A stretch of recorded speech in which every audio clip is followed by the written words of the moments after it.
Saturday dawned a bit indifferent, and everyone had their fingers and toes crossed that the foul weather currently hitting north of here would be preoccupied a bit longer before hitting us.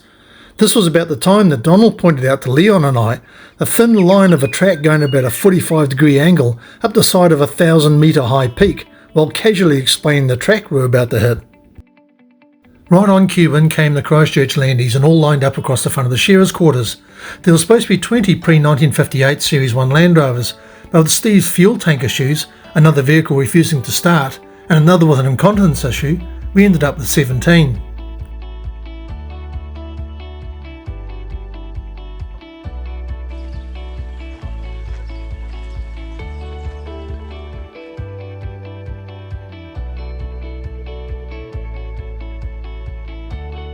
Well everyone, welcome to Mount Whitmore. Thank you all for getting here. We've kind of already done half the run side, so probably over to Donald now as our host.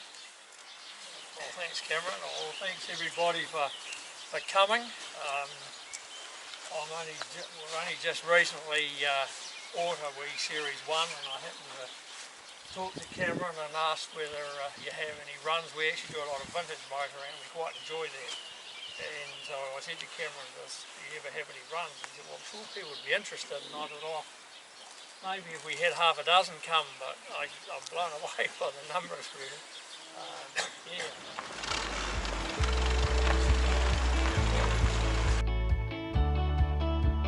Due to this run being only pre-1958 Land Rovers, I jumped in the back seat of Cameron Craigie's buffed aluminium 1957 long wheelbase 107, along with Morris Wright from Driven Historics, with Cameron's brother-in-law, James Swainson, riding shotgun.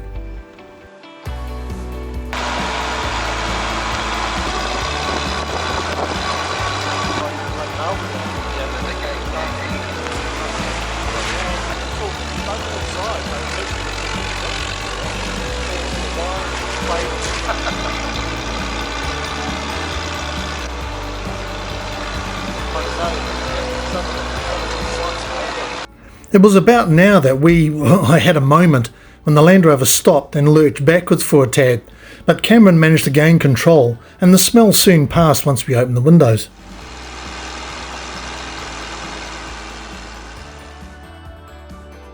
The vintage vehicles ground their way ever skyward with the smell of hot Castrol 90 in the air and whirring square-cut cogs, till we reached a pass high on the ridge called Wine Bottle Corner, with a commanding view far out towards the east coast and the Armuri Valley and the Lowry Peak Range in the distance.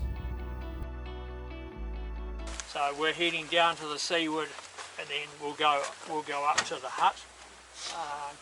And then we'll end up for lunch. If you see the high knob here on the skyline, if you come down to the left, the bush, there's a wee clearing up the side of that, and that's the little den, so we'll be back.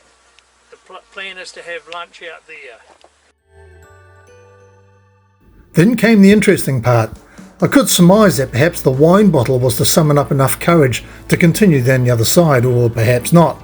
From the narrow pass, the track turned a very sharp left off the ridge, with a near vertical drop below. The short wheelbase vehicles were fine in front, but then came a 107 flat deck with a turning circle of a container vessel. Swing wide, hard left hand down, but alas, it wasn't enough. Now comes a life-changing handbrake reverse up to take another bite. It really wasn't a good time for the carburetor to say yeah, nah, and flood down the choke, but it did. Fortunately, the vehicle had backed up just enough to take a breath-holding coast down the zag, where we pulled over on the next zig, so everyone could have a moment.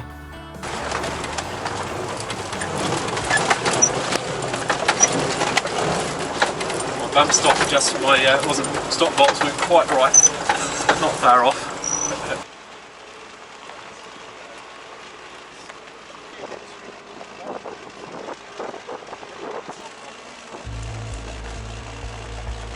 This zigzag track was smashed out of solid rock, several hundreds of metres high, making it tempting to drive the zag and back the zig, but we made it down without further incident.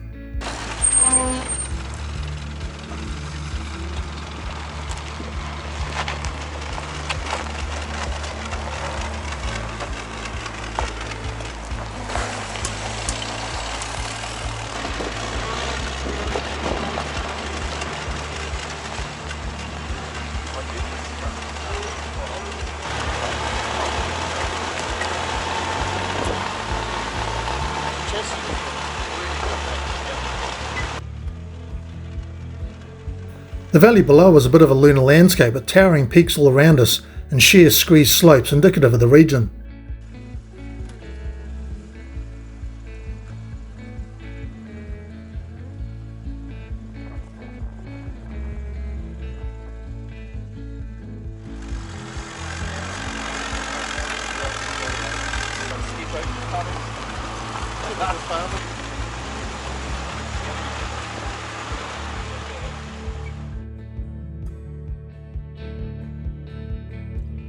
We followed the stream down to turn left up the Hutt branch of the Seaward River to stop at the Seldom Inn hut for morning tea.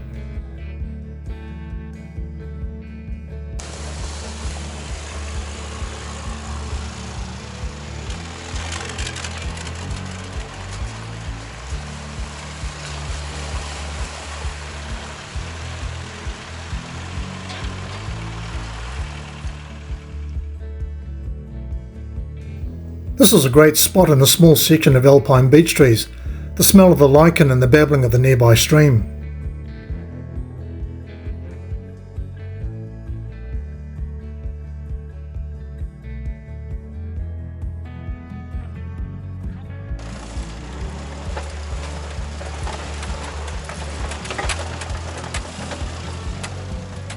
From the Seldom Inn we pressed on up the valley, crossing the stream in several places, gaining height up some rubbly cuttings before passing over a saddle just below Mount Meehan and descending down Whistling Creek to again join the Waitohi River.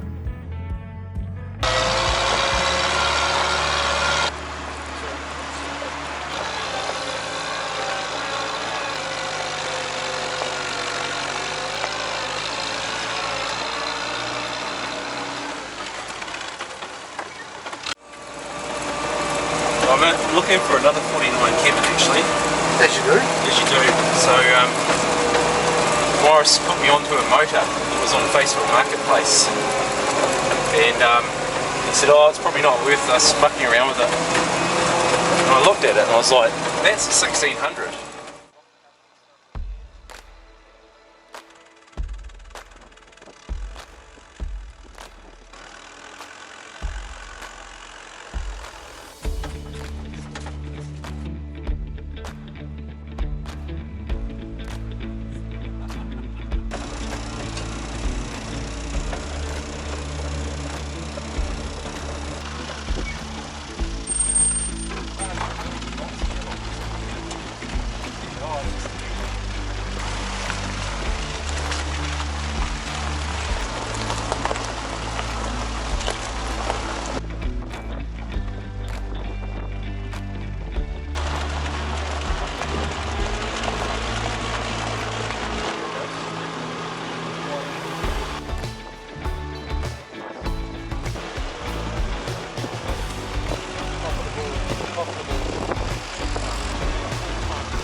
Ahead of us.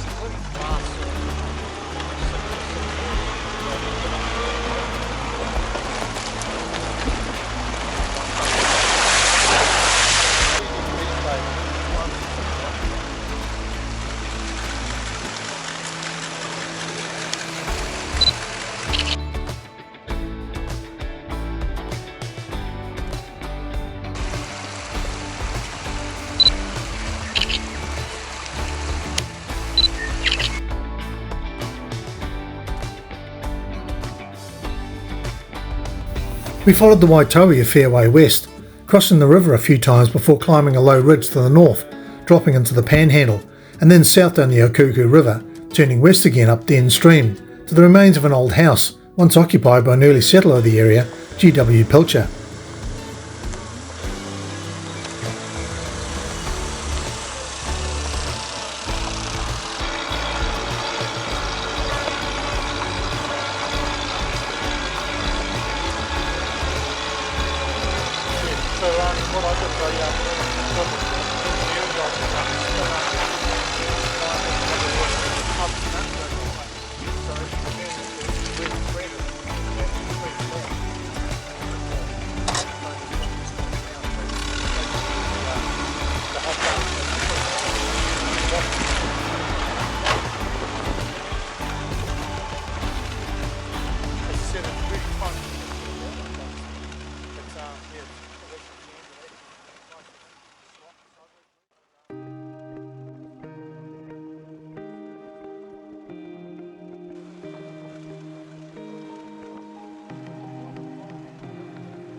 Over lunch, Donald Williamson read the attentive audience a poem written by Mr. Pilcher of his life in the area below the Devil's Den, where the deer were as thick as whiskers on my face. With his wife in a little slab house here, and it was just up through the bush that we can, just up through the creek and just behind the trees here, and the still we can see where it's been.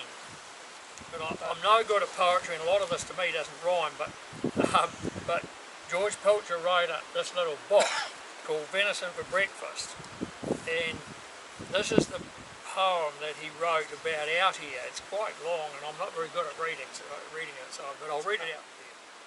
And the deer were there as thick as the whiskers on my face, while up among the crags the chamois used to strut.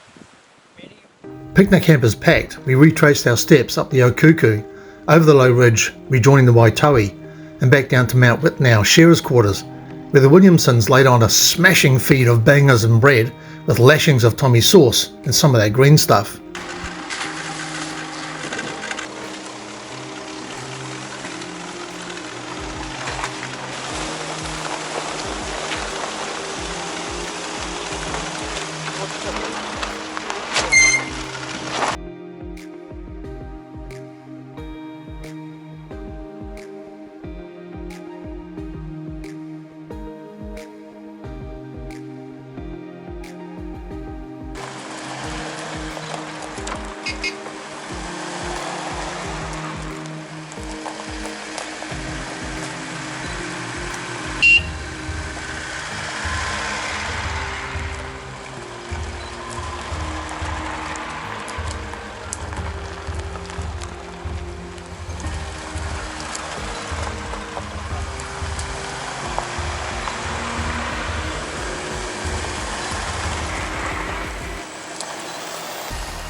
Oh yeah, there is. Thank you. Thanks so much for doing the day. Thank you.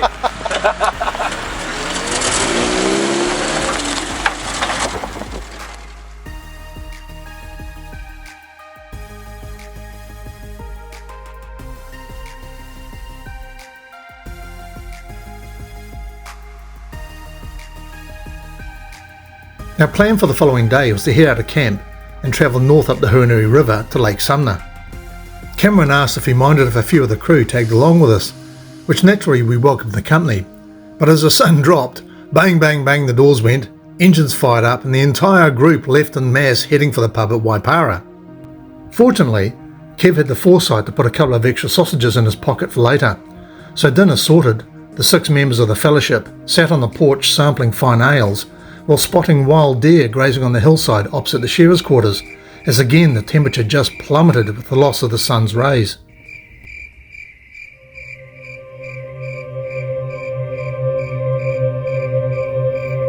Tomorrow we head up the gorge of the Huanui River, deep into the mountain valleys on our way to the remote Lake Sumner, but the weather forecast was not looking good.